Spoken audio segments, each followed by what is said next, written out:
এই সেই সর্দার পাড়া, যেখানে রহস্যময় এক জমিদার বাড়ি আছে।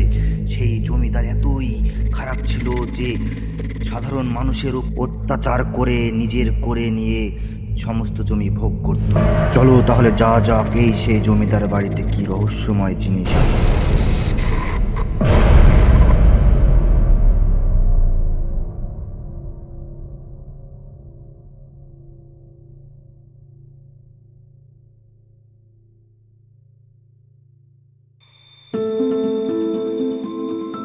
ফেসবুকে লাইভ করছি, 10K ভিউ হলে ভূতকে রোস্ট করব। ভাই আমার ফোনে তো 2% চার্জ। এই 2% চার্জে আমার আফ্রিকা পর্যন্ত কল চলে যাবে, কিন্তু মোবাইলের ফ্ল্যাশ জ্বলবে। এই চুপ চুপ চুপ, দেওয়ালে কথা বলছে। তোরা নাকি ইলেকট্রিক বিল দিসনি?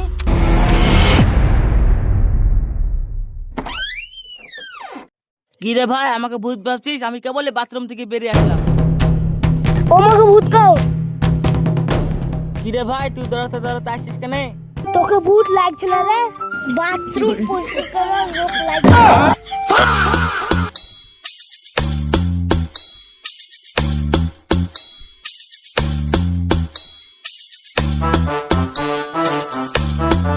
এখানে একা একা বসে সিপ খাচ্ছি, আমরা ভূতের বই এদিকে ওদিকে দড়ি বেরাছি।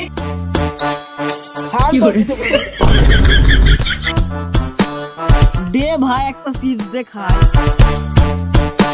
রাতের বেলায় খাবারের স্বাদ 50% বেড়ে যায়, আর তোদের ভয় দেখে আরো 200% বেড়ে যায়। কই রে সব, এদিকে আয় রে। আসছি রে ভাই।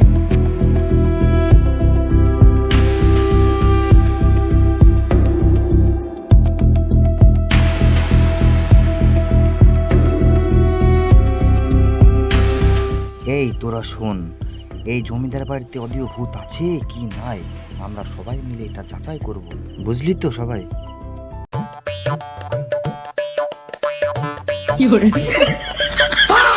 তোরা কেন রে? এই সবাই পালা পালা।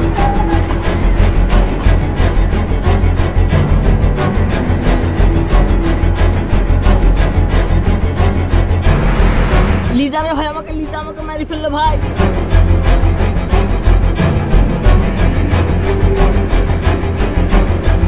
এই থাম থাম থাম থাম। শেষ পর্যন্ত জমিদার বাড়িতে ভূত ধরতে এসে মাথা হাতে তারা খেয়েছিল, আর ভিডিও করতে আসবোই না কোনোদিন। চা বাড়ি চা।